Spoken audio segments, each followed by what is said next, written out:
Did you know that the oil prices have fallen to zero and will probably go negative? Which means that the producers will be paying the buyers to take their oil. Wow, that's the first time I've ever heard that. So, what led to this instant change? Now, before we get to the answer of this question, let's have a glimpse through the history of oil. Throughout human history, energy has been a key enabler of living standards. To survive in the agrarian era, where the economy was agro based, people burned wood for warmth and cooking. Then came the age of industrialization in the 1760s, where the invention of the first modern steam engine at the beginning of the 18th century heralded the transformation from an agrarian to an industrial economy. During this time, wood was replaced by coal as a preferred fuel, and it enabled massive growth in the scale of industrialization. Then there was a shift from coal to oil in 1859 when Colonel Edwin Drake drilled the first successful oil well in Titus Valley, Pennsylvania. By the way, did you know oil was first discovered by the Chinese in 600 BC and was transported in pipelines made of bamboos? Interesting. Then came the major companies era, where the well-known John D. Rockefeller, who began his career in refining and is known to be 3 times more wealthier than the current richest man in the world, Jeff Bezos, became the industry's first baron in 1865 when he formed the Standard Oil Company. By 1879, Standard Oil Company not only controlled 90% of America's refining capacity but also its pipelines and gathering systems. Today, ExxonMobil is the successor company of Standard Oil. In 1907, Royal Dutch and Shell Transport and Trading agreed to form the Royal Dutch Shell Group. Also in 1907, the discovery of oil in Iran by a British former gold miner and a Middle Eastern Shah led to the incorporation of the Anglo-Persian Oil Company.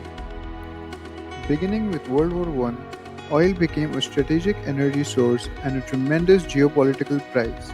In the 1930s, Gulf Oil, British Petroleum,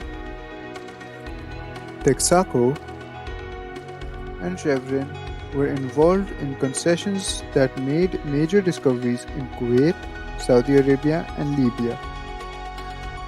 Based on those discoveries, a cartel of 7 companies was formed that controlled the world's oil and gas business for much of the 20th century, known as the Seven Sisters. They included Exxon, Royal Dutch, British Petroleum, Mobil, Texaco, Gulf, and Chevron. In 1950, the Middle East and South America saw the integrated oil companies operating there as instruments of their countries of origin, usually the US or European countries. For both economical and geopolitical reasons, the leaders of the producing countries began asserting their authority for control of their country's oil and gas resources and associated wealth.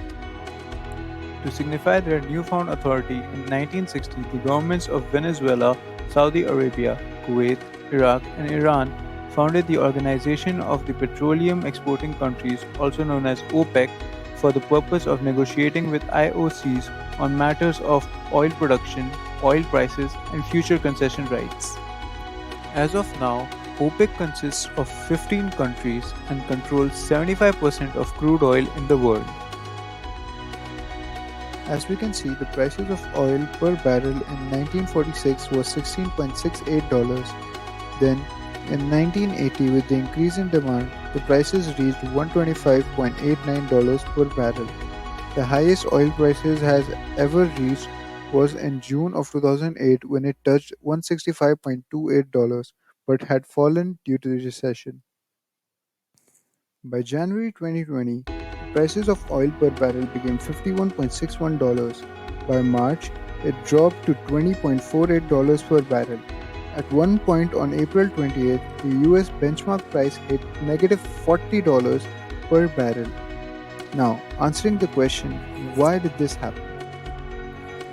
Well, the main reason is obviously the coronavirus pandemic. Due to complete lockdown, there are no flights taking place. The airline industry is on a complete halt. The streets are completely empty.